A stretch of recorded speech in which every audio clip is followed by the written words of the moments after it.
राजधानी लखनऊ के जाने माने प्रोफेसर विश्वनाथ मिश्रा सोशियोलॉजी विभाग, लखनऊ विश्वविद्यालय एवं लखनऊ इंटेलेक्चुअल फाउंडेशन के अध्यक्ष के निवास स्थान पर कुछ अहम किरदारों से खास बातचीत।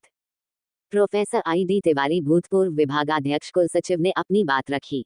साथ ही इस खास मौके पर डा. अनीता वाजपेयी, लखनऊ विश्वविद्यालय से भी हुई अहम मुद्दों पर चर्चा। साथ ही डा. विद्युत साहा प्रसिद्ध समाजसेवी एवं शिक्षाविद ने अपनी बात रखी एवं डा. विद्युत साहा ने अपनी पुस्तकों और शाल से तीनों विद्वानों को सम्मानित कर भविष्य की अपनी सामाजिक कार्यक्रमों के बारे में जानकारी दी। प्रोफेसर तिवारी ने अपनी नवीनतम पुस्तक शबरी और सर्वहारा के विषय में भी चर्चा करते हुए बताया कि यह एक कैंपस उपन्यास है जो मूलतः देश की शिक्षा संस्थाओं के वैचारिक संघर्ष को रेखांकित करता है। देखिए चारों लोगों से खास बातचीत हुई तमाम मुद्दों पर। देखिए पूरा इंटरव्यू वरिष्ठ संवाददाता शांतनु दत्ता के साथ। मेरे सामने चार गुरुजन, जिनको हम गुरु गुरु मतलब जिनसे हम लोग शिक्षा पाए हैं। आज मेरे लिए सौभाग्य का दिन है कि सबसे बाएं तरफ जो है नाम प्रोफेसर अनीता वाजपेयी, ये लखनऊ यूनिवर्सिटी में सोशियोलॉजी के प्रोफेसर हैं। डॉक्टर प्रोफेसर जो है VN मिश्रा जी, ये लखनऊ यूनिवर्सिटी में जो है प्रोफेसर हैं और लखनऊ इंटेलेक्चुअल फाउंडेशन के अध्यक्ष हैं। उनके बगल में हमारे सामने प्रोफेसर ID तिवारी, जो इंग्लिश के HOD थे और रजिस्ट्रार भी थे सेंट्रल एंड स्टेट यूनिवर्सिटीज में। उनकी नई किताब भी निकलने वाली है। उनके बगल में डॉक्टर विद्युत साहा, ये बहुत बड़े सामाजिक सेवा में लगे हुए हैं। समाज सेवा में इनका NGO चलता है, विशेष करके जो बूढ़े लोग हैं उनका कंसंट्रेट करते हैं, जो गरीब बच्चे हैं उनको ऊपर कंसंट्रेट करते हैं। आइए इन्हीं के जुबानी से हम इनका छोटा छोटा अनुभव जो है जानने की कोशिश करें। डॉक्टर विद्युत साहा। नमस्कार। सबसे पहले तो धन्यवाद कि मैं प्रोफेसर साहब के अंडर अध्यक्ष में हूँ और तीन प्रोफेसर बैठे हैं। Very happy. जैसे पूरा डिफेंस बैकग्राउंड है तो लाइफ एक बार है, हम जितना अच्छा कर सकते हैं यही हमने सीखा है कि जो लोग गरीब लोग हैं या जो बच्चे के लगता है कि अभी भी नशा मुक्ति का बहुत सारा चीजें चल रही हैं कि वो मतलब नहीं पढ़ पा रहे, तो हम NGO के माध्यम से उनको पढ़ाने की कोशिश कर रहे हैं। और जिनके बच्चे बाहर रह रहे हैं, जो बुजुर्ग लोग हैं about 65, we are working on them by free of cost. So we will go with Professor sir. मैं प्रोफेसर ID तिवारी हूँ और मैं रिटायर्ड प्रोफेसर हूँ। तो सेवा में रहते हुए जो काम सामाजिक काम हम करते थे, लिखने पढ़ने का काम करते थे, समाज को कुछ देने का काम करते थे, तो रिटायर होने के बाद, सेवानिवृत्त होने के बाद उसको और अच्छे तरीके से कर रहे हैं। अच्छी बात यह है कि ये बड़ा सही वक्त चल रहा है रचनाकारों के लिए, पढ़ने लिखने वालों के लिए जो कुछ करना चाहते हैं, क्योंकि जो संगीत है, साहित्य है, खोज है, ये सब तभी संभव हो पाता है जब समाज में शांति हो, राज्य में शांति हो, देश में शांति हो। खास करके मैं तो उत्तर प्रदेश में बहुत कम रहा हूँ, आया हूँ, मैं बहुत बड़ा डिफरेंस पा रहा हूँ। चीजें कैसे बदलती हैं और एक आदमी कैसे सारी चीजों को बदल देता है, सरकार क्या क्या कर सकती है, उसको देख करके आश्चर्य होता है। तो ये 10 साल पहले का उत्तर प्रदेश में ये बदला हुआ उत्तर प्रदेश है। राम की कृपा है, सब कुछ पूरा माहौल बदला हुआ है, सब सुरक्षित महसूस कर रहे हैं और चारों तरफ आपको हर आदमी, हर संस्था कुछ पॉजिटिव करती हुई दिखती है। इससे अच्छी बात और क्या हो सकती है। तो मेरे लिए तो मेरे जीवन का सबसे अच्छा वक्त चल रहा है। बस यही है, अपना काम कर रहे हैं। डॉक्टर आपका? जी दादा, बहुत बहुत आपका आभार कि प्रोफेसर ID तिवारी जैसे बड़े भाई को आपने मिलाया और अयोध्यावासी हैं। अयोध्यावासी का दर्शन समझिए आप, साक्षात प्रभु श्री राम का दर्शन हो जाएगा। और रामनवमी के अवसर पर दादा आप इस मेरी कुटिया में आप ऐसे विद्वत जनों को ले आए, इसका आपको बहुत आभार। आपका मैं एक समाज शास्त्र का प्रोफेसर हूँ और लखनऊ इंटेलेक्चुअल फाउंडेशन का अध्यक्ष भी हूँ। लखनऊ इंटेलेक्चुअल फाउंडेशन में सारी वैरायटी के लोग इस फाउंडेशन से जुड़े हुए और लखनऊ का संवर्धन, लखनऊ का विकास कैसे हो, चाहे वो सांस्कृतिक दृष्टि से हो, चाहे वो ज्ञान की दृष्टि से हो, चाहे वो सामाजिक दृष्टि से हो, आर्थिक दृष्टि से हो, राजनीतिक दृष्टि से हो, समस्त दृष्टिकोण से लखनऊ के संवर्धन में, लखनऊ के विकास में हम लोग कुछ न कुछ अवश्य सोचते रहते हैं। क्योंकि लखनऊ विश्वविद्यालय का छात्र होने के नाते और राजधानी का विश्वविद्यालय होने के नाते, मैं विश्वविद्यालय से जुड़ा होने के नाते और लखनऊ से एक अलग किस्म का मोह और एक अच्छा संयोग है कि आदरणीय श्रद्धेय अटल जी ने जब लखनऊ में अपना कार्यक्षेत्र रखा तो लखनऊ को एक अलग तरह का विकास देने का प्रयास किया। और आज श्रद्धेय राजनाथ सिंह जी, आदरणीय राजनाथ सिंह जी के नेतृत्व में लखनऊ का सर्वांगीण विकास, चारों तरफ अगर आप मुड़ करके देखें तो लखनऊ में यातायात जितना सुगम आदरणीय राजनाथ सिंह जी के टाइम में हो गया है और इतने सारे पुलों का जाल बिछ गया है लखनऊ में। कोई ऐसा क्षेत्र छूता नहीं है, चाहे वो मतलब सराउंडिंग्स लखनऊ हो या इवन सेंट्रली लखनऊ हो, बहुत सारा विकास का काम हुआ है। और वैसे ही ये हम सब लोगों के लिए सौभाग्य की बात है कि आदरणीय जो हमारे मुख्यमंत्री जी हैं, आदरणीय योगी आदित्यनाथ जी श्रद्धेय, गजब के कानून व्यवस्था पे उन्होंने एक कायम किया है कि कम से कम सभी को सुरक्षित वातावरण में अपनी बात रखने का, अपने काम करने का मौका मिला है। ये हम सब लोग सौभाग्यशाली हैं कि एक ऐसे युग में पैदा हुए हैं, एक ऐसे युग में जी रहे हैं कि भगवान श्री राम का मंदिर बनते हम सब लोगों ने देखा है। और ये सौभाग्य बहुत विरले लोगों को मिलता है जिस उसी कालखंड में हम सब लोग यहाँ हैं। तो हम सब लोग इसके ऊपर ईश्वर की कृपा है और लखनऊ के संवर्धन, लखनऊ के विकास के लिए हम सतत प्रयत्नशील रहते हैं और यही प्रभु श्री राम से अपेक्षा रखते हैं कि इतनी हम लोगों को ताकत दें कि हम जो बेहतर से बेहतर समाज के लिए काम कर सकें, उसके लिए हमें सक्षम बनाए प्रभु श्री राम। धन्यवाद।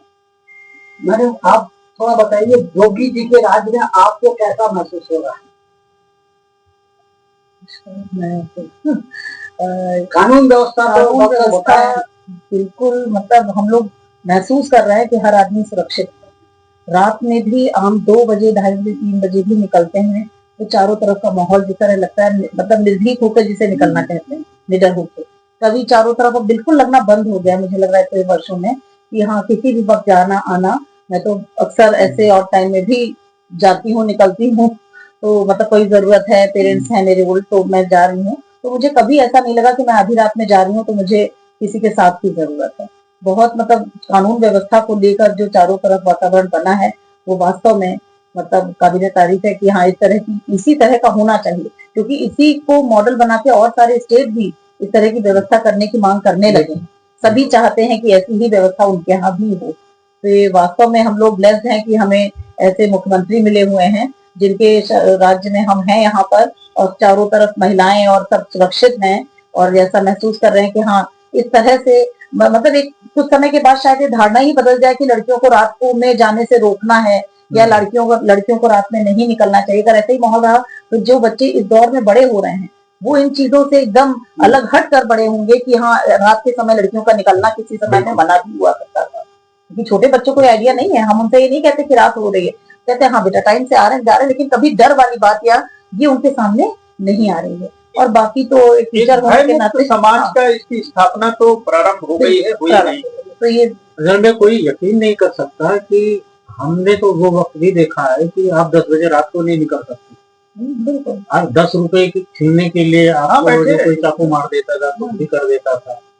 औरतें खास तौर से बाहर नहीं निकलती थी के मारे। प्रशासन का एहसास है लोगों में। सबसे बड़ी चीज होती है कि शासन है तो शासन का एहसास होना चाहिए, वो बड़ी और समाज के हर वर्ग को एहसास है कि सरकार है। सरकार पंगु नहीं हो गई है, सरकार निरंकुश नहीं है, सरकार के ऊपर भी अंकुश है और सरकार सबको सुरक्षित माहौल देने का काम जो है वो बखूबी निभा रही है। ये सबसे बड़ी बात है इस वक्त। कहीं पे जाम लगता है तो ये रहता है ना, भरोसा रहता है कि भाई देखो ऐसा हो रहा है, तो बोलते हैं कि ठीक है, गवर्नमेंट के नॉलेज में लाओ, वो ठीक करेगी। और ये गवर्नमेंट, कोई भी सरकार अगर ये गारंटी आम नागरिक को देती है कि हम हैं, तो उससे बड़ी गारंटी कोई होती नहीं है। आम आदमी यही चीजों को तो चाहता है, सुरक्षा चाहता है, सड़कें अच्छी चाहता है, और इन चीजों को लेकर के खासतौर से लखनऊ में बड़ा काम, जिस तरह से मेट्रो पर काम हो रहा है बहुत। लखनऊ में सर हम बता रहे हैं आपको कि लगभग 60,000 करोड़ रुपए का काम लखनऊ में हुआ, और विगत 10 सालों में 2014 के बाद अगर आप लखनऊ को देखें, सराउंडिंग लखनऊ को देखें, और जो 2014 के पहले यानी आया रहा होगा, उस वक्त बिल्कुल बदला सा नजारा होता है। हम तो बता रहे हैं कि खदरा वगैरह में, नक्खास वगैरह में जाना मुश्किल हो जाता था, लेकिन आज यहाँ से लेकर के अलीगढ़ जहाँ आप बैठे हैं, यहाँ से राजाजीपुरम 15 मिनट में, 10 मिनट में, 12 मिनट में पहुंच जाएंगे। और वही राजाजीपुरम पहुंचने के लिए 1 घंटा तय था, और मन में इतनी शंका रहती थी कि कहाँ कब कौन भिड़ जाए, कहाँ कब कौन आपकी गाड़ी रोक ले।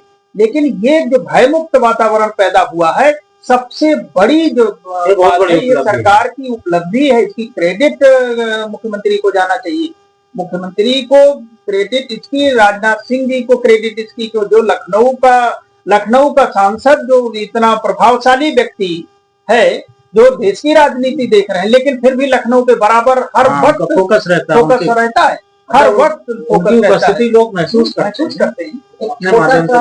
आपसे निवेदन है, आप लोग तो बुद्धिजीवी प्रोफेसर हैं, अभी की जो वर्तमान स्थिति है और पहले जो था, उसमें अपने लोगों से क्या संदेश देना चाहते हैं कि हम भय मुक्त है, आप क्या बोलना चाहते हैं? नहीं, अभी का स्टेटस, पहले का स्टेटस, जैसे पहले घर से निकलते तो पहले वापस आऊंगा कि नहीं, नहीं, एक बात थी कि घर से निकलते थे, वापस आएंगे नहीं आएंगे ये सवाल अलग। पहले अगर आप देखिए तो राह में तिवारी साहब जो चैन स्नैचिंग की कितनी घटनाएं होती रहती थी, लेकिन इस तरह की घटनाएं अपने लगभग लोगों के दिमाग में, जो अपराधी थे, गुंडे थे, उनके दिमाग में भय बैठ गया है कि सरकार अब छोड़ेगी नहीं। सरकार ने अगर ठान लिया तो छोड़ेगी नहीं। बड़े बड़े माफिया को जब पानी पिला दिया सरकार ने, छोड़ भैया चोर तो अपने आप ही भाग जाएंगे। बस वही रहता है। ये युवकों को भी संदेश है, और युवाओं के लिए एक सबसे बड़ी सीख ये है कि अब उनको भी पता है कि लखनऊ भी एक ऐसा हब बनने जा रहा है, लखनऊ में इतना निवेश हो रहा है कि हो सकता है उनके मन मुताबिक काम लखनऊ में भी आने वाले समय में सरकार मुहैया करा दे। तो जो लखनऊ के युवा बाहर जाते थे, लखनऊ के युवा जो दिल्ली, कलकत्ता, बंबई जाते थे, हो सकता है कि उनके मन मुताबिक काम लखनऊ के सराउंडिंग्स भी मिलने लगेगा। इस तरह का अच्छा सरकार का जो प्रयास है, जितना सरकार प्रयास कर रही है, अगर ये चरितार्थ हो गया तो बहुत सारे काम सर जो है लखनऊ के आसपास लोगों को मिलने लगेंगे, अपॉर्चुनिटीज लोगों को मिल रही उपलब्ध हो जाएगी। अब देखिए, मैं एक बात बताऊं आपको, आप क्योंकि ये बात निकालें तो मैं बोल रहा हूँ। आज के 12 साल पहले, खास करके जब मुलायम सिंह जी थे, तब वो दौर भी हमने देखा। आप सोच सकते हैं क्या कि स्कूलों में, कॉलेजेस में, डिग्री कॉलेजेस में परीक्षा के नाम पर क्या होता था? टोटल नकल होती थी, और इसी तरह से सब बच्चे निकलते थे, और फिर बाद में वही नौकरी में आते थे। मैंने तो बहुत जिम्मेदार आदमी का एक बयान सुना कि भाई पुलिस में अगर भर्ती हो रही है तो उनसे एग्जाम लेने की जरूरत नहीं है, उनका सर्टिफिकेट देखो 10वां पास है और ले लो। जब ये सोच हो जाएगी तो वो आदमी जो एग्जाम नहीं दे रहा है, उसे दे 8वां या 10वां, वो भी नकल की हुई सर्टिफिकेट ला करके आपको दे रहा है, वो नौकरी में आएगा तो क्या करेगा? नकल विहीन परीक्षा राजनाथ सिंह जी, आदरणीय राजनाथ सिंह जी की भी देन है सर। देखो जब यहाँ उत्तर प्रदेश में शिक्षा मंत्री थे, तब उन्होंने नकल विहीन परीक्षा कराने के लिए अब कितना सख्त कानून ले आए थे, जिसका सारे नकलचियों ने विरोध किया था उस कानून का। इन्हें नक्सल आप लोग ये बताना चाहते हैं युवक लोगों को, युवाओं को, अब डरने की बात नहीं है, बहुत अच्छा अवसर आने जा रहा है उत्तर प्रदेश में भारत सरकार के। लोगों को देखिए, युवाओं को फायदा उठाना चाहिए, अपॉर्चुनिटी का फायदा उठाए। स्टार्टअप इंडिया है, स्किल इंडिया है और तमाम गवर्नमेंट के प्रोग्राम्स हैं। बहुत फोकस है गवर्नमेंट का। खास करके साहब इनको इन जैसे लोगों को चाहिए कि यूथ्स को ये बताएं कि व्हाट आर दी अपॉर्चुनिटीज, कहाँ कहाँ है, कैसे वो कर सकते हैं। सेना में भर्ती होने का है, अग्निवीर का है, अभी निकलने वाला है, लखनऊ में निकलने वाला है, उसमें लोगों को आना चाहिए। अब आप देखिए अग्निवीर को लेकर के इतना ज्यादा दुष्प्रचार किया गया कि हद से ज्यादा, और उसकी स्कीम इतनी अच्छी है, इतनी सुंदर है कि आप 10 साल नौकरी कर रहे हैं, राष्ट्रभक्त बन करके निकल रहे हैं, आपको एक मुश्त पैसा मिल रहा है, पैसा मिल रहा है आपको, दूसरी जगह उसका रिजर्वेशन, अब उसमें आपका 500 से रिजर्वेशन है, आपको उस मतलब सिस्टम में ला करके सरकार आपको एक स्वाभिमानी नागरिक बना रही है और साथ में आपको अवसर भी उपलब्ध दी। And then government is also providing opportunity sir, आप उसमें इतनी सेवा कर रहे हैं और आपको सम्मान भी मिल रहा है और अवसर भी मिल रहा है। तो ये कई बार मेरी समझ में ये नहीं आता। और देश की सेवा करने का जो अवसर है और कम समय के लिए भी अगर आप करने जा रहे हैं तो भी आपको एक मुश्त आपको पैसा मिल जा रहा है, आपकी सुरक्षा है, और आप दूसरी जॉब में जब जाएंगे तो वहां पे भी आपके लिए नए अवसर खुले हैं, तो आपको वहां पे भी आपके पास एक सुरक्षित माहौल। अब आप देखिए आज से ज्यादा हिंदुस्तान की सीमाएं कभी सुरक्षित नहीं, सर्वाधिक सुरक्षित सीमाएं आज हिंदुस्तान की, और ये आदरणीय रक्षा मंत्री जी की वजह से। बिल्कुल आदरणीय गृह मंत्री का तेवर आप देखते हैं किस तरह से जीरो टॉलरेंस की पॉलिसी चल रही है, और हमें तो यकीन है कि उन्होंने जो टारगेट दिया है विदिन ईयर नक्सलवाद हिंदुस्तान से खत्म हो जाएगा। तो कौन सा ऐसा सेक्टर है, कौन सा ऐसा एरिया है जहां पर आपको चीजें होती हुई नहीं दिखती थी? तो पॉलिसी पैरालिसिस नहीं, हम रोज टीवी देखते हैं, न्यूज़पेपर पढ़ते हैं, तो हमको एक नई नई चीजें होती हुई दिखती है। अब मैं आपको एक बात बताऊं सर, बात निकली तो मैं बता रहा हूँ, वही चौक में तो हर मतलब कभी ऐसा नहीं था कि साल में 4-5 दंगे चौक के एरिया से यहाँ न हो जाए। अब वो चीजें खत्म। और अब सर आज का वातावरण एक ऐसा हो गया है कि इन सरकारों में जब से 2014 के बाद सर आप अगर देखिए तो आपने भी कभी नहीं सोचा होगा, साथ आप पश्चिम बंगाल से बिलोंग करते हैं, कभी नहीं सोचा होगा कि 3 तलाक जैसा कानून आ जाएगा, कभी नहीं सोचा होगा कि यूसीसी जैसी चीजों पर बात होगी, कभी नहीं सोचा होगा कि बिल बोर्ड जो है वक्फ बोर्ड पे बिल पास हो करके संसद से और वो कानून का असली जामा पहन लेगा। 370 के बारे में कभी नहीं सोचा था। हम लोग सर इमेजिन नहीं कर सकते कि इस तरह की चीजें जो है हमारे समाज में हो जाएगी। कल्पना के बाहर लोग कितना बना रही, 370 हटने का मतलब हाहाकार हो जाएगा। और कहीं सर परिंदा फायर नहीं मार सका कहीं। देखिए 2 चीजें हैं, एक तो आशा सरकार ने हमको दी कि चीजें बेहतर हो सकती हैं, और उससे भी बड़ी बात राष्ट्र स्तर पर अगर आप फॉरेन पॉलिसी की बात करते हैं या व्यक्ति स्तर पर भी देखें तो स्वाभिमान इस सरकार ने दिया है, वो बहुत बड़ी बात है। बिल्कुल बड़ी बात है। और सबसे बड़ी चीज तो ये है कि सरकार यदि चाह लेती है, और हमने अगर वोट किया है सरकार को, तो हम सरकार से पूछ सकते हैं, सरकार से स्वाभिमान से हम जवाब ले सकते हैं, और सरकार हमारे सामने वो जवाब पेश भी कर रही है कि उन्होंने कहा कि हम ये करके दिखाएंगे, वो करके दिखाया। तो इससे बड़ी अकाउंटेबिलिटी क्या है जनता के प्रति सरकार की। बहुत बहुत धन्यवाद हमारे प्रोफेसर लोग को, जिसको एक साथ में पा गया। मेरे लिए बहुत सौभाग्य की बात है कि हमारे चारों से हम इंटरव्यू ले सके, और हमारे गुरुजन है, अच्छे गुरुजन है, प्रोफेसर का एक उच्च स्थान है, और मैं इसी के साथ धन्यवाद, बहुत धन्यवाद।